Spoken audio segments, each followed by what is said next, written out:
Welcome to classic Kerala PSC. അപ്പോൾ 2024 PSC ചോദ്യ paper ഒക്കെ നിങ്ങളൊന്ന് പരിശോധിച്ച് നോക്കുകയാണെങ്കിൽ അതിലെ മാത്സിലെ ചോദ്യങ്ങൾ കാണുമ്പോൾ നമുക്ക് മനസ്സിലാവുന്നത് PSCയിലെ മാത്സിലെ ചോദ്യങ്ങളുടെ ഒരു പാറ്റേൺ മാറി വരുന്നതായിട്ട് നമുക്ക് കാണാൻ പറ്റും. പ്രത്യേകിച്ച് 2024 LDC ലെവലിലുള്ള ചോദ്യ പേപ്പറുകളൊക്കെ നോക്കിക്കഴിഞ്ഞാൽ നമുക്ക് കൂടുതലായിട്ടും കാണാൻ പറ്റുന്നത് SCRT പാഠഭാഗത്ത് നിന്ന് ബാക്കി ചോദ്യങ്ങളൊക്കെ ചോദിക്കുന്നത് പോലെ, ബാക്കി GK ഭാഗത്ത് നിന്ന് ചോദിക്കുന്നത് പോലെ തന്നെ മാത്സിനും SCRTനും അതിൻ്റെതായ ഇമ്പോർട്ടൻസ് കൊടുത്തുകൊണ്ട് SCRTയിലെ കുറച്ച് ബുദ്ധിമുട്ടുള്ള ചോദ്യങ്ങൾ കൂടി ചേർത്ത് 2024 ചോദ്യ പേപ്പറിൽ നമുക്ക് കുറച്ചുകൂടി PSC മാത്സ് കുറച്ചുകൂടി കട്ടിയായിട്ട് ചോദിക്കുന്ന കാര്യങ്ങൾ നമുക്ക് കൃത്യമായിട്ട് കാണാൻ പറ്റും. ഓക്കെ, അപ്പൊ അതുമായിട്ട് ബന്ധപ്പെടുത്തി SCRT ചോദ്യങ്ങളെ കുറച്ചുകൂടി ഫോക്കസ് ചെയ്തുകൊണ്ട് സ്ഥിരമായിട്ട് ചോദിക്കുന്ന ചോദ്യങ്ങൾക്കും അപ്പുറം ടെക്സ്റ്റിലുള്ള PSCയിൽ ചോദിക്കാൻ പറ്റുന്ന SCRT ചോദ്യങ്ങളെല്ലാം കൂടി ചേർത്ത് വെച്ചുകൊണ്ട് ക്ലാസ് എടുക്കാൻ വേണ്ടിയിട്ടുള്ള ഒരു തുടക്കമാണ് ഈ വീഡിയോ. ഓക്കെ, അപ്പോൾ ഈ വീഡിയോ നിങ്ങൾക്ക് ഇഷ്ടമാവുകയാണെങ്കിൽ ഉറപ്പായിട്ടും ഇതിന്റെ ബാക്കി പാർട്ട് വേണോ നിങ്ങൾ തീർച്ചയായിട്ടും കമന്റ് ചെയ്യുക. അപ്പൊ നമ്മൾ ഇന്ന് എടുത്തിരിക്കുന്നത് 8ാം ക്ലാസ്സിലെ ഏറ്റവും പ്രധാനപ്പെട്ട ചില ചോദ്യങ്ങളാണ്. വരുന്ന എക്സാമുകൾക്ക് SCRTയിൽ നിന്ന് ചോദിക്കാൻ എടുക്കുമ്പോൾ തീർച്ചയായിട്ടും എടുക്കാൻ സാധ്യതയുള്ള കുറച്ച് നല്ല ചോദ്യങ്ങളാണ് നമ്മൾ ഇന്ന് എടുത്തിരിക്കുന്നത്. ഓക്കെ, അപ്പൊ നമുക്ക് ആദ്യത്തെ ചോദ്യം നോക്കാം. ഇതിനകത്തുള്ള രണ്ട് ചോദ്യങ്ങൾ 2024 ഏറ്റവും റീസെന്റ് ആയിട്ട് നടന്നിട്ടുള്ള കഴിഞ്ഞ രണ്ട് പരീക്ഷകളിൽ ചോദിച്ചിട്ടുള്ളതുമാണ്. അപ്പൊ LDC LGS എക്സാമുകൾക്ക് പ്രിപ്പയർ ചെയ്യുന്നവർക്ക് PSC മാത്സിൽ 10ൽ 10, LDCക്ക് ആണെങ്കിൽ 10ൽ 10, LGSനാണെങ്കിൽ 20ൽ 20 മാർക്ക് സ്കോർ ചെയ്യാനുള്ള ഏറ്റവും സിമ്പിൾ ആയിട്ടുള്ള വഴി എന്ന് പറയുന്നത് പ്രീവിയസ് ഇയർ ക്വസ്റ്റ്യൻസ് കൃത്യമായിട്ട് മാത്സിൽ വർക്ക്ഔട്ട് ചെയ്യുക, അതുപോലെ തന്നെ SCRT പഠിക്കുക. അപ്പൊ ഈ രണ്ട് കാര്യങ്ങളുമാണ് നമ്മൾ PSC മാത്സിൽ ഫോളോ ചെയ്യുന്നത്. അപ്പോൾ ഒരുപാട് പ്രീവിയസ് ഇയർ ക്വസ്റ്റ്യൻസ് കൃത്യമായിട്ട് ഏറ്റവും എളുപ്പത്തിൽ ചെയ്യുന്ന വീഡിയോസ് നമ്മൾ ഒരുപാട് ചെയ്തിട്ടുണ്ട്. ആ വീഡിയോസ് എല്ലാം ഒരു പ്ലേലിസ്റ്റിൽ കൊടുത്തിട്ടുണ്ട്. അപ്പൊ ആ പ്ലേലിസ്റ്റിലെ വീഡിയോസ് എല്ലാം നിങ്ങൾ കൃത്യമായിട്ട് കാണുക. അതുപോലെ തന്നെ നമ്മൾ ഇന്ന് മുതൽ സ്റ്റാർട്ട് ചെയ്യുന്ന SCRT വീഡിയോസും കൃത്യമായിട്ട് കണ്ടു കഴിഞ്ഞാൽ മാത്സിലെ മുഴുവൻ മാർക്കും വളരെ എളുപ്പത്തിൽ നിങ്ങൾക്ക് സ്കോർ ചെയ്യാൻ പറ്റും. ഓക്കെ, അപ്പൊ നമ്മൾ നോക്കാൻ പോകുന്ന ആദ്യത്തെ ചോദ്യം എന്ന് പറയുന്നത് 8ാം ക്ലാസ്സിലെ ഒന്നാമത്തെ പാഠത്തിൽ നിന്നുള്ള ഒരു ചോദ്യമാണ്. തുല്യ ത്രികോണങ്ങൾ എന്ന് പറയുന്ന പാഠത്തിൽ നിന്ന് എടുത്തിട്ടുള്ള ചോദ്യമാണ്. ഒരു സമപാർശ്വ ത്രികോണത്തിന്റെ ഒരു കോൺ 120 ഡിഗ്രിയാണ്, മറ്റു കോണുകൾ എന്തൊക്കെയാണ്? അപ്പൊ രണ്ട് കാര്യങ്ങൾ പറയാം. പടം തന്നിട്ട് ഇനി ചോദിക്കുകയാണെങ്കിൽ ഈ ചോദ്യം നമുക്ക് ഉപയോഗം വരും. ഓക്കെ, ഇതൊരു സമപാർശ്വ ത്രികോണമാണെന്ന് വിചാരിക്കുക. സമപാർശ്വ ത്രികോണമാണെന്ന് പറഞ്ഞു കഴിഞ്ഞാൽ രണ്ട് വശങ്ങളും തുല്യമായിരിക്കുക എന്നുള്ളതാണ് അതിന്റെ അർത്ഥം. അപ്പോൾ രണ്ട് വശങ്ങളും തുല്യമായിട്ടുള്ള ഒരു സമപാർശ്വ ത്രികോണത്തിന്റെ ആംഗിൾ തന്നിട്ട്, ഒരു കോൺ തന്നിട്ട് ബാക്കി കോണുകൾ കണ്ടുപിടിക്കാൻ രണ്ട് രീതിയിലാണ് ചോദിക്കാറുള്ളത്. ഒന്നെന്ന് പറഞ്ഞു കഴിഞ്ഞാൽ ഈ സമപാർശ്വ ത്രികോണത്തിൽ ഈ രണ്ട് കോണുകളും തുല്യമായിരിക്കും, രണ്ട് വശങ്ങളും രണ്ട് കോണുകളും തുല്യമായിരിക്കും. അപ്പോൾ ഒന്നുകിൽ തുല്യമായ രണ്ട് കോണിൽ ഒരു കോണായിരിക്കും നമുക്ക് തരുന്നത്. ഇപ്പൊ ഇത് 40 ഡിഗ്രി ആണെന്ന് പറഞ്ഞു കഴിഞ്ഞാൽ ഈ തുല്യമായിട്ടുള്ള രണ്ട് കോൺ ഉള്ളത് കൊണ്ട് ഇതും എത്ര തന്നെ ആയിരിക്കും? 40 ഡിഗ്രി ആയിരിക്കും. മൂന്നാമത്തെ കോൺ നമ്മൾ എങ്ങനെ കണ്ടുപിടിക്കും? ഒരു ത്രികോണത്തിന്റെ മൂന്ന് കോണുകളും കൂട്ടിയാൽ നമുക്ക് കിട്ടുന്നത് 180 ഡിഗ്രിയാണ്. അപ്പൊ നമ്മൾ എന്ത് ചെയ്യും? 180 മൈനസ് ബാക്കി രണ്ട് കോണുകളും കൂടി കൂട്ടുക, 40 plus 40 is equal to 180 minus 80 കിട്ടും. അപ്പൊ എത്ര കിട്ടും? 100 ഡിഗ്രി കിട്ടും അല്ലെ? അങ്ങനെ ഇത് 100 ഡിഗ്രി വരും. ഇനി വരാൻ പോകുന്ന മറ്റൊരു പാറ്റേൺ എന്ന് പറഞ്ഞു കഴിഞ്ഞാൽ, ഞാൻ മറ്റൊരു സമപാർശ്വ ത്രികോണം വരച്ചു. എന്താ നോക്കിയേ, ഈ രണ്ട് സൈഡാണ് തുല്യം എന്ന് വിചാരിക്കുക, ഈ സൈഡും ആണ് തുല്യം എന്ന് വിചാരിക്കുക. അപ്പൊ നമ്മൾ നേരത്തെ പഠിച്ചത് തുല്യമായിട്ടുള്ള ഒരു കോൺ തന്നിട്ട് ബാക്കി കോണുകൾ കണ്ടുപിടിക്കാനാണ്. ഇപ്പൊ പറയുന്നു തുല്യമല്ലാത്ത മൂന്നാമത്തെ കോണാണ് അവർ തരുന്നത് വിചാരിക്കുക. മൂന്നാമത്തെ കോൺ ഇപ്പൊ 80 ഡിഗ്രി ആണെന്ന് അവർ തന്നു. അങ്ങനെയാണെങ്കിൽ മറ്റു രണ്ട് കോണുകളും കണ്ടുപിടിക്കാൻ എന്ത് ചെയ്യുന്ന അറിയാവോ? മൂന്ന് കോണും കൂട്ടിയാൽ 180 ആണ്. അപ്പോൾ അതിന് ഈ കോണങ്ങ് മാറ്റാം, 180 മൈനസ് 80. ഓക്കെ, അപ്പോൾ രണ്ട് കോണും കൂട്ടിയാൽ എത്ര കിട്ടും? 180 മൈനസ് 80 കിട്ടും. ഇനി രണ്ട് കോണും തുല്യമാണല്ലോ, അതുകൊണ്ട് നമ്മൾ 2 കൊണ്ട് അങ്ങ് ഡിവൈഡ് ചെയ്യും. 180 80 കുറച്ചാൽ 100 ആണ്. 100/2 എത്രയാണ്? 50 ഡിഗ്രി ആണ്. ഓക്കെ, അപ്പൊ ഈ രണ്ട് കോണും എത്രയായിരിക്കും? 50 ഡിഗ്രി ആയിരിക്കും. ഇനി പടം ഡയറക്റ്റ് ആയിട്ട് ചോദിക്കുന്ന ചോദ്യങ്ങൾ എന്ന് പറയുന്നത് ഈ ടൈപ്പ് ക്വസ്റ്റ്യൻ ആണ്. ഒരു കോൺ 120 ഡിഗ്രി. അപ്പൊ ഇവിടെ എന്ത് പറഞ്ഞിട്ടില്ല? തുല്യമായിട്ടുള്ള കോണാണോ തുല്യമല്ലാത്ത മൂന്നാമത്തെ കോണാണോ എന്നവർ പറഞ്ഞിട്ടില്ല. നമ്മൾ നോക്കിയേ, ഒരു സമപാർശ്വ ത്രികോണം എടുത്തു, ഒരു കോൺ 120 ഡിഗ്രി ആണെന്ന് പറഞ്ഞാലേ തുല്യമായിട്ടുള്ള കോണിലാണ് 120 വരുന്നതെങ്കിൽ ഇതും 120 വരും, ഇതും 120 വരും. അപ്പൊ തന്നെ 240 ആയി. ആകെ ഒരു ത്രികോണത്തിലെ കോണുകളുടെ തുക 180 ഡിഗ്രി ആയിരിക്കും അല്ലെ? അപ്പൊ ഒരിക്കലും തുല്യമായിട്ടുള്ള കോണുകളായിട്ട് ആര് വരത്തില്ല? 120 വരത്തില്ല. അപ്പൊ തുല്യമല്ലാത്ത മൂന്നാമത്തെ കോണായിരിക്കും 120. അപ്പൊ ബാക്കി രണ്ട് കോണും കണ്ടുപിടിക്കുന്നത് എങ്ങനെയാ? നമ്മൾ നേരത്തെ പറഞ്ഞു അല്ലെ, 180 നിന്ന് 120 കുറയ്ക്കുക, 2 കൊണ്ട് ഡിവൈഡ് ചെയ്യുക. 180 120 കുറച്ച് എത്രയാണ്? 60 ആണ്. 60/2 എത്ര? 30 ഡിഗ്രി. അപ്പൊ മറ്റ് രണ്ട് കോണുകൾ എന്തൊക്കെയാണ്? 30 ഡിഗ്രി വീതമാണ്. രണ്ട് കോണുകളും തുല്യമാണ്, അപ്പൊ 30 ഡിഗ്രി വീതമാണ്. ഓക്കെ, അപ്പൊ എക്സാമിന് ചോദിക്കാൻ പറ്റുന്ന ചോദ്യമാണ്. അതേപോലെ തന്നെ ഒരു സമപാർശ്വ ത്രികോണത്തിന്റെ ഒരു കോൺ 90 ഡിഗ്രി ആണെങ്കിൽ മറ്റ് രണ്ട് കോണുകൾ ഏതൊക്കെ? അപ്പൊ തുല്യമായിട്ടുള്ള കോണായിട്ട് ആർക്ക് വരാൻ പറ്റത്തില്ല? 90-ന് വരാൻ പറ്റത്തില്ല. കാരണം ഇത് 90 വന്നു കഴിഞ്ഞാൽ ഇതും 90 ഇതും 90, 180. അപ്പൊ ഇവിടെ കോൺ ഇല്ലാതായി പോകും. മൂന്ന് കോണും കൂട്ടിയാൽ 180 വരണമെന്നല്ലേ? അപ്പൊ തുല്യമല്ലാത്ത കോണാണ് 90. ഇതേ പരിപാടി 180 മൈനസ് 90 ഭാഗം 2. 180 90 90 90/2 എത്ര? 45 ഡിഗ്രി ആണ് ഇവിടുത്തെ ആൻസർ എന്ന് പറയുന്നത്. ഓക്കെ ആണല്ലോ. അപ്പൊ നമുക്ക് മറ്റൊരു പാഠത്തിലെ ചോദ്യം നോക്കാം. ഇത് സമവാക്യങ്ങൾ എന്ന് പറയുന്ന പാഠത്തിലെ ചോദ്യമാണ്, 8ാം ക്ലാസ്സിലെ 2ാമത്തെ പാഠം. ഓക്കെ, ഒരു ചതുരത്തിന്റെ ഈ പാഠത്തിൽ നിന്ന് ചോദ്യം ചോദിച്ചിട്ടുണ്ട്, കഴിഞ്ഞ 2 പരീക്ഷകളിൽ ചോദ്യം ചോദിച്ചിട്ടുണ്ട്. ഓക്കെ, ആ ചോദ്യങ്ങൾ കാണിച്ചു തരാം. ഒരു ചതുരത്തിന്റെ ചുറ്റളവ് 25 മീറ്ററും ഒരു വശം 5 മീറ്ററും ആണെങ്കിൽ മറ്റേ വശം എത്ര മീറ്റർ ആണ്? അപ്പൊ ഈ പരീക്ഷയ്ക്ക് ചോദിച്ചിട്ടുള്ള രീതിയിൽ ഞാൻ പറഞ്ഞുതരാം, വേറൊരു രീതിയിലും പറഞ്ഞുതരാം. ഓക്കെ, ഒരു ചതുരത്തിന്റെ ചുറ്റളവാണ് 25 മീറ്റർ തന്നിരിക്കുന്നത്, ഒരു വശം 5 മീറ്റർ ആണ്. ചുറ്റളവിന്റെ ഇക്വേഷൻ എന്താണ്? 2 into L plus B ആണ് ചുറ്റളവ്. ചതുരത്തിന്റെ ചുറ്റളവിന്റെ സമവാക്യം എന്താണ്? 2 into L plus B. L എന്ന് പറഞ്ഞാൽ നീളം, B എന്ന് പറഞ്ഞാൽ വീതി. ഈസ് ഈക്വൽ ടു 25 ആണെന്ന് അവരെന്ത് ചെയ്തിട്ടുണ്ട്? തന്നിട്ടുണ്ട്. ഇനി ഞാൻ ഈ 2നെ അപ്പുറത്ത് കൊണ്ടുപോകുന്നു. അപ്പൊ L plus B is equal to 25. ഇവിടെ 2 into അല്ലേ ചെയ്തിരിക്കുന്നത്, അപ്പൊ ഇപ്പുറത്ത് വരുമ്പോൾ എന്താവും? ഡിവിഷൻ ആവും. 25/2 എത്ര കിട്ടും? 12.5 കിട്ടും. ഇനി ഒരു വശം എത്ര ആണെന്ന് അവർ പറഞ്ഞിട്ടുണ്ട്? 5 ആണെന്ന് പറഞ്ഞിട്ടുണ്ട്. അപ്പൊ ഞാൻ പറയുന്നു L plus B ക്ക് ഞാൻ എത്ര കൊടുത്തു? 5 കൊടുത്തു. അപ്പൊ L plus 5 is equal to 12.5. L എത്ര വരും? ദാ ഓൾറെഡി ഇവിടെ 12.5 ഉണ്ട്. ഈ പ്ലസ് 5 ഇപ്പുറത്ത് വരുമ്പോൾ എന്താവും? -5 ആവും. അപ്പൊ കുറയ്ക്കുമ്പോൾ 7.5 മീറ്റർ എന്ന് കിട്ടും. 7.5 മീറ്റർ എന്ന് കിട്ടും. ഇനി ഈ സമവാക്യം ഒന്നും അറിഞ്ഞുകൂടെങ്കിലും ഒരു ചുറ്റളവ് തന്നു കഴിഞ്ഞാൽ നിങ്ങൾ എന്ത് ചെയ്യുക? ആദ്യമേ ആ ചുറ്റളവിന്റെ പകുതി എടുക്കുക. അപ്പൊ എത്ര കിട്ടും? 12.5. തന്നിരിക്കുന്ന ഒരു വശം അതിൽ നിന്ന് കുറയ്ക്കുക. 12.5 5 കുറച്ച് കഴിഞ്ഞാൽ 7.5 മീറ്റർ. അതാണ് ഉത്തരം. ഓക്കെ, അപ്പോൾ ഏറ്റവും എളുപ്പമുള്ള വഴി, നമ്മൾ മാത്സിലെ ചോദ്യങ്ങളെല്ലാം പെട്ടെന്ന് ചെയ്യുന്ന രീതിയിലാണ് ഓരോ വീഡിയോസ് ചെയ്യുന്നത്. അത് പ്രീവിയസ് ഇയർ ക്വസ്റ്റ്യൻസിന്റെ വീഡിയോ കണ്ടിട്ടുള്ളവർക്ക് മനസ്സിലാവും. ഓക്കെ, അപ്പോൾ ചുറ്റളവ് തന്നിട്ടുണ്ട്, ഒരു വശം തന്നിട്ടുണ്ടെങ്കിൽ എന്താണ് ചെയ്യേണ്ടത്? ചുറ്റളവിനെ ആദ്യമേ 2 കൊണ്ട് ഡിവൈഡ് ചെയ്യുക. അപ്പോൾ ഒരു നമ്പർ കിട്ടും. ആ നമ്പറിൽ നിന്ന് നമുക്ക് തന്നിരിക്കുന്ന ഒരു വശവും കുറച്ചു കഴിഞ്ഞാൽ നമ്മുടെ ഉത്തരം കിട്ടും. അത് എങ്ങനെയാണ് വന്നതെന്നുള്ള സമവാക്യത്തിലൂടെയുള്ള രീതി, ടെക്സ്റ്റിൽ പറഞ്ഞിരിക്കുന്ന അതേ രീതിയിലാണ് നമ്മൾ ആദ്യം പറഞ്ഞത്. ഓക്കെ ആണല്ലോ. അപ്പൊ അടുത്ത ചോദ്യം, ഒരു സംഖ്യയോട് അതിന്റെ പകുതി കൂട്ടിയപ്പോൾ 111 കിട്ടി, അങ്ങനെയാണെങ്കിൽ സംഖ്യ എത്രയാണ്? ഓക്കെ, അപ്പൊ ഇവിടെ സമവാക്യത്തിന്റെ രീതിയിലാണ് നമ്മൾ ചെയ്യുന്നതെങ്കിൽ ഒരു സംഖ്യയോട് അതിന്റെ പകുതി കൂട്ടിയപ്പോൾ 111 കിട്ടി, സംഖ്യ എത്രയാണെന്ന് ചോദിക്കുമ്പോൾ നമ്മൾ എന്ത് ചെയ്യും?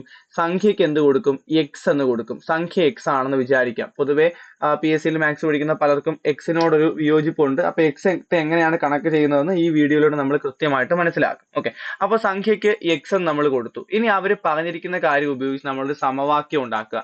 ഒരു സംഖ്യയോട് അതിന്റെ പകുതി കൂട്ടിയപ്പോൾ 111 കിട്ടി. അപ്പൊ സംഖ്യ എക്സ് ആണ്. എക്സ് അധികം എക്സിന്റെ പകുതി, ഞാൻ എങ്ങനെ എഴുതും? എക്സിന്റെ പകുതി എന്ന് പറഞ്ഞാൽ x/2 ആണ് അല്ലെ. ഇപ്പൊ 20ന്റെ പകുതി കണ്ടുപിടിക്കണമെങ്കിൽ 20/2 ചെയ്യുമ്പോഴേ നമുക്ക് 10 കിട്ടുന്നത്. അപ്പൊ എക്സ് അധികം x/2 ഇത് കൂട്ടുമ്പോൾ കിട്ടുന്ന എന്താണെന്നാണ് പറഞ്ഞത്? 111 കിട്ടുമെന്നാണ് പറഞ്ഞിരിക്കുന്നത്. ഓക്കെ, ഇനി ഞാനിത് ക്രോസ് ചെയ്യുവാണ്. ഇത് എങ്ങനെയാണ് ആഡ് ചെയ്യുന്നത് ചോദിച്ചാൽ ഈ 2നെ ഇങ്ങോട്ട് ഗുണിക്കുക. 2 into x എന്ന് പറഞ്ഞാൽ 2x. ഈ പ്ലസ് അതുപോലെ കൊടുത്തു, ഈ x അതുപോലെ എഴുതി. ഇനി ഈ 2 മൊത്തത്തിൽ കൊടുക്കുക, കാരണം ഇങ്ങോട്ട് ഗുണിച്ചല്ലോ. അപ്പൊ 2 into x പ്ലസ് x മൊത്തത്തിൽ /2. Okay, that is equal to 111. Okay ആണല്ലോ. ഇനി എന്ത് ചെയ്യുക? 2x x കൂടെ കൂട്ടിയാൽ 3x. /2 ഉണ്ടല്ലോ, /2 ഞാൻ അങ്ങ് അപ്പുറത്ത് കൊണ്ടുപോകുന്നു. ഓൾറെഡി ഇവിടെ 111 ഉണ്ട്. /2 അപ്പുറത്ത് പോകുമ്പോൾ എന്താകും? ഇവിടെ /2 ഇപ്പുറത്ത് വരുമ്പോൾ എന്താകും? × 2 ആകും. ഓക്കെ ആണല്ലോ. അപ്പൊ 3x ഈസ് ഈക്വൽ ടു 111 × 2 എത്രയാണ്? 222. x is equal to 3 into x അല്ലേ ഇവിടെ എഴുതിയിരിക്കുന്നത്. ഓൾറെഡി ഇവിടെ 222 ഉണ്ട്. 3 into x, ആ 3 അപ്പുറത്ത് പോകുമ്പോൾ എന്താവും? /3 ആവും. ഇവിടെ ഡിവിഷൻ എന്ത് കിട്ടും? 1 3 3. ഇവിടെ ചെയ്യുമ്പോൾ 2-നകത്ത് 3 ഇല്ല. 22-ല് 7 3 21. ബാക്കി ഒരു 1 ബാക്കിയുണ്ടല്ലോ. 22-ല് 21 പോയുള്ളൂ, ബാക്കി 1 ഉണ്ട്. ആ 12. 12-ൽ എത്ര 3 ഉണ്ട്? 4 3 12. സോ ആൻസർ എന്ന് പറയുന്നത് 74 ആണ്. നമ്മുടെ നമ്പർ എത്രയാണ്? 74 ആണ്. ഇനി എക്സ് ഒന്നും ഇല്ലാതെ ഈ ചോദ്യത്തിന്റെ ഉത്തരം കണ്ടുപിടിക്കണമെങ്കിൽ ഒന്നുമില്ല. ഒരു സംഖ്യയോട് അതിന്റെ പകുതി കൂട്ടിയപ്പോൾ ഒരു ഉത്തരം കിട്ടി എന്ന് നമ്മൾ പറഞ്ഞു കഴിഞ്ഞാൽ നമ്മൾ എന്ത് ചെയ്യുക? ആ സംഖ്യയെ 2 കൊണ്ട് ഗുണിക്കുക, 3 കൊണ്ട് ഡിവൈഡ് ചെയ്യുക. ഓക്കെ, ഇതാണ് നമ്മൾ ചെയ്തത്. ഓക്കെ, ഒരു സംഖ്യയുടെ പകുതി, ഒരു സംഖ്യയും ആ സംഖ്യയുടെ പകുതിയും കൂട്ടിയപ്പോൾ ഒരു നമ്പർ കിട്ടിയെന്ന് പറഞ്ഞാൽ അപ്പോഴേ എന്ത് ചെയ്യുക? ആ നമ്പറിനെ 2 കൊണ്ട് ഗുണിക്കുക, 3 കൊണ്ട് ഡിവൈഡ് ചെയ്യുക. ആ കിട്ടുന്ന ഉത്തരം എന്ന് പറഞ്ഞാൽ 222/3 74. അതാണ് നമ്മുടെ എന്തെന്ന് പറയുന്നത്, സംഖ്യ എന്ന് പറയുന്നത്. ഇപ്പൊ ഞാൻ വേറൊരു എക്സാമ്പിൾ പറയാം. ഒരു സംഖ്യയോട് അതിന്റെ പകുതി കൂട്ടിയപ്പോൾ നമുക്ക് എത്ര കിട്ടി? 30 കിട്ടി. അങ്ങനെയാണെങ്കിൽ സംഖ്യ എത്ര? എക്സും വൈയും ഒന്നും വേണ്ട, എന്തോ ചെയ്യാം? 30നെ 2 കൊണ്ട് ഗുണിക്കുക, 3 കൊണ്ട് ഡിവൈഡ് ചെയ്യുക. ദാ 3ഉം 30ഉം വെട്ടി 10. 10 × 2 എത്ര? 20. 20നെ അതിന്റെ പകുതി കൊണ്ട് കൂട്ടുമ്പോഴാണ് നമുക്ക് എത്ര കിട്ടുന്നത്? 30 കിട്ടുന്നത്. ഒരു എക്സാമ്പിൾ കൂടി. ഒരു സംഖ്യയെ 48, ഒരു സംഖ്യയെ അതിന്റെ പകുതി കൊണ്ട് കൂട്ടിയപ്പോൾ 48 കിട്ടി. സംഖ്യ എത്ര? 48 × 2/3. 3ഉം 48ഉം നമുക്ക് വെട്ടാൻ പറ്റും. നമുക്കിവിടെ 16 × 3 ആണ് 48. 16 × 2 ചെയ്യുമ്പോൾ 32 ആൻസർ കിട്ടും. വളരെ സിമ്പിൾ ആയിട്ടുള്ള ഒരു ചോദ്യമാണ്. ഓക്കെ ആണല്ലോ? അപ്പൊ അടുത്ത ചോദ്യം ദാ ഇതേപോലത്തെ ഒരു 5 സംഖ്യകൾ കൊടുത്തിട്ടുണ്ട്. നമ്മൾ സമവാക്യം 8ാം ക്ലാസ്സിലെ പാഠഭാഗത്തിലെ സമവാക്യം ഉപയോഗിച്ചിട്ട് ചെയ്യേണ്ട ചോദ്യങ്ങളാണ്. സമവാക്യം ഒന്നും ഇല്ലാതെ ചെയ്യാൻ പോവുകയാണ്. പെട്ടെന്ന് നോക്കിക്കോ. അടുത്തടുത്ത 3 എണ്ണൽ സംഖ്യകളുടെ തുക 36 ആണെങ്കിൽ സംഖ്യകൾ ഏതൊക്കെയാണ്? ഒന്നുമില്ല. അടുത്തടുത്ത 3 എണ്ണൽ സംഖ്യകൾ എന്ന് പറഞ്ഞിട്ടുണ്ടെങ്കിൽ എന്ത് ചെയ്യുക? 36നെ 3 കൊണ്ട് ഡിവൈഡ് ചെയ്യുക. 36നെ 3 കൊണ്ട് ഡിവൈഡ് ചെയ്താൽ എത്ര കിട്ടും? 12 കിട്ടും അല്ലെ? 12. അപ്പോൾ നമ്പർ എത്രയാണെന്ന് ചോദിച്ചാൽ 12നോട് 1 കുറയ്ക്കുക, 11. 12, 13. പരിപാടി കഴിഞ്ഞു. ഓക്കെ. അടുത്തടുത്ത 3 എണ്ണൽ സംഖ്യകളുടെ തുക 36 ആണെങ്കിൽ 36നെ 3 കൊണ്ട് ഗുണിക്കുക, 12. 12 തൊട്ട് മുമ്പത്തെ നമ്പറും തൊട്ട് ശേഷമുള്ള നമ്പറും. ഓക്കെ. അടുത്തടുത്ത 3 ഇരട്ട സംഖ്യകളുടെ തുകയാണ് 36. 3 ഇരട്ട സംഖ്യകളാണല്ലോ. അതുകൊണ്ട് നമ്മൾ വീണ്ടും എന്ത് ചെയ്യുന്നു? 36നെ 3 കൊണ്ട് ഡിവൈഡ് ചെയ്യുന്നു. എത്ര കിട്ടും? 12 കിട്ടും. പക്ഷെ ഇരട്ട സംഖ്യകളായതുകൊണ്ട് 12ന് തൊട്ട് മുമ്പത്തെ ഇരട്ട സംഖ്യ ആരാണ്? 10 ആണ്. 12ന് ശേഷമുള്ള ഇരട്ട സംഖ്യ ആരാണ്? 14 ആണ്. ഇങ്ങനെയാണ് ആൻസർ വരുന്നത്. ഇനി അടുത്തടുത്ത 3 ഒറ്റ സംഖ്യകളുടെ തുക 36 ആകുമോ? കാരണം എന്താണെന്നാണ് ചോദിച്ചിരിക്കുന്നത്. അത് ടെക്സ്റ്റിലെ ക്വസ്റ്റ്യൻ ആണ്. വീണ്ടും നമ്മൾ 36/3 ഒറ്റ സംഖ്യ ആണല്ലോ. 3 ചെയ്ത് നോക്കുക, 12. 12 ഒറ്റ സംഖ്യ ആണെങ്കിൽ മാത്രമേ ഇത് നടക്കൂ. ഓക്കെ. 12 ഇരട്ട സംഖ്യ ആണല്ലോ. അതുകൊണ്ട് എന്ത് ചെയ്യത്തില്ല? നടക്കത്തില്ല. അപ്പൊ ഇവിടെ പറ്റില്ല എന്നുള്ളതാണ് ഉത്തരം എന്ന് പറയുന്നത്. നെക്സ്റ്റ്, അടുത്തടുത്ത 3 ഒറ്റ സംഖ്യകളുടെ, അപ്പൊ വേണമെങ്കിൽ ചോദിക്കാം, അടുത്തടുത്ത 3 ഒറ്റ സംഖ്യകളുടെ തുകയാകാൻ സാധ്യതയുള്ള സംഖ്യ ഏത്? LGS ലെവലിലുള്ള ചോദ്യമാണ്. അപ്പൊ ആ ഓപ്ഷനിൽ 3 ഒറ്റ സംഖ്യകളുടെ തുകയാകണമെങ്കിൽ അതെന്ത് എപ്പോഴും എന്തായിരിക്കണം? ഒരു ഒറ്റ സംഖ്യ ആയിരിക്കണം. ഓക്കെ. ജസ്റ്റ് ഒരു എക്സാമ്പിൾ ഇട്ട് ആലോചിച്ച് നോക്കിയാൽ മതി. 3 + 5 + 7. 5 3 8, 8 7 15. എത്രയാണ്? ഒരു ഒറ്റ സംഖ്യയാണ് അല്ലെ? 36 എന്താണ്? ഒരു ഇരട്ട സംഖ്യയാണ്. അപ്പൊ അടുത്തടുത്ത 3 ഒറ്റ സംഖ്യകളുടെ തുകയാകാൻ സാധ്യതയുള്ള നമ്പർ ഏതാണെന്ന് ചോദിച്ചു കഴിഞ്ഞാൽ 4 ഓപ്ഷൻ കാണും. ആ 4ൽ 3 എണ്ണം ഇരട്ട സംഖ്യ ആയിരിക്കും, ഒരെണ്ണം ഒറ്റ സംഖ്യ ആയിരിക്കും. ഒറ്റ സംഖ്യ ആണെങ്കിൽ മാത്രമേ ശരിയാവത്തുള്ളൂ. ഇനി അടുത്തടുത്ത 3 ഒറ്റ സംഖ്യകളുടെ തുക 33 ഒറ്റ സംഖ്യയാണ്. 33 ആണെങ്കിൽ സംഖ്യകൾ ഏത്? നമ്മൾ നേരത്തെ പരിപാടി 33/3 ചെയ്യും, 11 കിട്ടും. അപ്പൊ 11ന് തൊട്ട് മുമ്പത്തെ ഒറ്റ സംഖ്യ ആരാണ്? 9 ആണ്. 11ന് ശേഷമുള്ള ഒറ്റ സംഖ്യ ആരാണ്? 13 ആണ് അല്ലെ? അപ്പൊ 9, 11, 13 ആണ് ആൻസർ. നേരത്തെ ചോദ്യം, അടുത്തടുത്ത 3 എണ്ണൽ സംഖ്യകളുടെ തുക 33 ആണ്. സംഖ്യകൾ ഏതൊക്കെ? 33/3 ചെയ്യും, എത്ര കിട്ടും? 11 കിട്ടും. 11ന് തൊട്ട് മുമ്പത്തെ എണ്ണൽ സംഖ്യ ആരാണ്? 10 ആണ്. 11ന് ശേഷമുള്ള സംഖ്യ ആരാണ്? 12 ആണ്. സിമ്പിൾ ആയിട്ട് നമുക്ക് ഈ ചോദ്യങ്ങളെല്ലാം ചെയ്യാൻ പറ്റും. അടുത്ത ചോദ്യം, ഈ ചോദ്യം നമ്മുടെ എക്സാമിന് ചോദിച്ചിട്ടുള്ളതാണ്. അജയന്, നമ്മുടെ ഓഫീസ് അറ്റൻഡന്റ് എക്സാമിന് ചോദിച്ചിട്ടുള്ളതാണ് കേട്ടോ. അപ്പൊ അജയന് വിജയനേക്കാൾ 10 വയസ്സ് കൂടുതലാണ്. അടുത്ത വർഷം അജയന്റെ പ്രായം വിജയന്റെ പ്രായത്തിന്റെ 2 മടങ്ങാകും. ഇപ്പോൾ അവരുടെ പ്രായം എത്രയാണ് എന്നുള്ളതാണ് ചോദ്യം. ഓക്കെ. അപ്പൊ ഈ ചോദ്യത്തിന്റെ ഈ ചോദ്യത്തിന്റെ ഓപ്ഷനെ നോക്കി ഉത്തരം കണ്ടുപിടിക്കുന്ന ഐഡിയ നമ്മൾ എന്ത് ചെയ്തിട്ടുണ്ട്?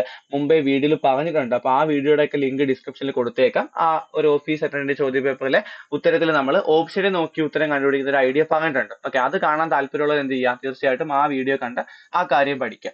ഓക്കെ. അപ്പൊ നമ്മൾ നോക്കാൻ പോകുന്നത് അജയന് വിജയനേക്കാൾ 10 വയസ്സ് കൂടുതലാണ്. അടുത്ത വർഷം അജയന്റെ പ്രായം വിജയന്റെ പ്രായത്തിന്റെ 2 മടങ്ങാകും. ഇപ്പോൾ അവരുടെ പ്രായം എത്ര?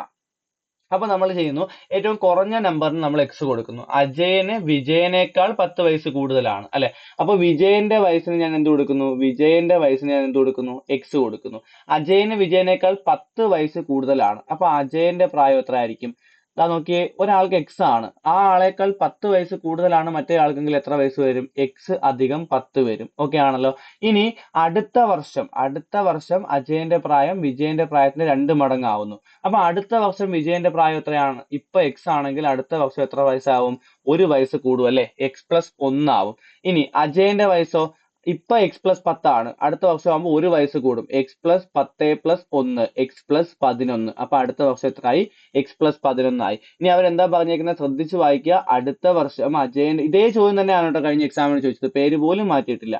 അടുത്ത വർഷം അജയന്റെ പ്രായം വിജയന്റെ പ്രായത്തിന്റെ 2 മടങ്ങാകും അല്ലെ? അപ്പൊ വിജയന്റെ പ്രായത്തിന്റെ 2 മടങ്ങാണ് ആര്? അജയന്റെ പ്രായം. അപ്പൊ 2 into x plus 1 is equal to x plus 11 എഴുതി. ഇവിടെ പ്രത്യേകം ശ്രദ്ധിക്കേണ്ട കാര്യം ഈ ബ്രാക്കറ്റ് ഇട്ടിരിക്കണം, മറന്നു പോകരുത്. ബ്രാക്കറ്റ് ഇട്ടില്ലെങ്കിൽ ഈ ഉത്തരം തെറ്റും. ഓക്കെ, നെക്സ്റ്റ് ഈ 2നെ അകത്തോട്ട് ഗുണിക്കുക. 2 ഇൻറ്റു എക്സും 2 ഇൻറ്റു 1ഉം. 2 ഇൻറ്റു എക്സ് എത്രയാണ്? 2x. ഈ ചിഹ്നം അതുപോലെ കൊടുത്തു, പ്ലസ് 2 ഇൻറ്റു 1 എത്ര? 2 is equal to x plus 11. ഇനി നമ്മൾ ചെയ്യാൻ പോകുന്നത് എക്സ് ഉള്ളതെല്ലാം ഒരു സ്ഥലത്തും നമ്പേഴ്സിനെ എല്ലാം മറ്റേ സ്ഥലത്തും ആക്കുക. ഇപ്പൊ ഇവിടെ ഓൾറെഡി 2x ഉണ്ടല്ലോ. ഇനി ഈ പ്ലസ് എക്സിനെയും കൂടെ എന്ത് കൊണ്ടുവരുന്നു? ഈസ് ഈക്വലിന് ഇപ്പുറത്ത് കൊണ്ടുവരുന്നു. പ്ലസ് എക്സ് ഈസ് ഈക്വലിന് അപ്പുറത്ത് വരുമ്പോൾ എന്താവും? മൈനസ് എക്സ് ആവും. ഈസ് ഈക്വൽ ടു ഓൾറെഡി ഇവിടെ ആരുണ്ട്? 11 ഉണ്ട്. ഈ പ്ലസ് 2നെ ഈസ് ഈക്വലിന് അപ്പുറത്ത് കൊണ്ടുവരുന്നു. പ്ലസ് 2 ഈസ് ഈക്വലിന് അപ്പുറത്ത് വരുമ്പോൾ എന്താവും? മൈനസ് 2 ആവും. അപ്പൊ 2x ന്ന് ഒരു എക്സ് കുറച്ചാൽ എന്താണ്? 2x ന്ന് ഒരു എക്സ് കുറച്ചാൽ എക്സ് ആണ്. എക്സ് ഈസ് ഈക്വൽ ടു 11 2 കുറച്ച് എത്ര? 9. സോ എക്സ് എന്ത് കിട്ടി? 9 കിട്ടി. ഇപ്പോൾ ഇവരുടെ പ്രായം എത്രയെന്നാണ് ചോദിച്ചേക്കുന്നത്. അപ്പൊ വിജയന് എത്ര വയസ്സ്? വിജയന് 9 വയസ്സ്. അപ്പൊ അജയന് എത്രയായിരിക്കും? 19 ആയിരിക്കും. അടുത്ത വർഷം 10ഉം 20ഉം ആയിരിക്കും. 10 ഇൻറ്റു 2 20. ശരിയാണ്. ഓക്കെ, അടുത്ത ഒരു സംഖ്യയുടെ 5 മടങ്ങ് ആ സംഖ്യയേക്കാൾ 4 കൂടുതലായ മറ്റൊരു സംഖ്യയുടെ 3 മടങ്ങിന് തുല്യമാണെങ്കിൽ സംഖ്യ ഏത്? ഇതുപോലത്തെ ചോദ്യം എവിടെ ചോദിച്ചു? 2 ദിവസം മുമ്പ് നടന്ന UPSC പരീക്ഷയ്ക്ക് ചോദിച്ചു. Okay, UP level school teacher എക്സാമിന് ഇതുപോലത്തെ ഒരു ചോദ്യം ചോദിച്ചു. നിങ്ങൾക്ക് നോക്കിയാൽ കണ്ടുപിടിക്കാൻ പറ്റും. അപ്പോ ഒരു സംഖ്യയുടെ 5 മടങ്ങ് ആ സംഖ്യയേക്കാൾ 4 കൂടുതലായ മറ്റൊരു സംഖ്യയുടെ 3 മടങ്ങിന് തുല്യമാണെങ്കിൽ സംഖ്യ ഏത് എന്നുള്ളതാണ് ചോദ്യം. ഓക്കെ, അപ്പൊ നമ്മൾ എന്ത് ചെയ്യുന്നു?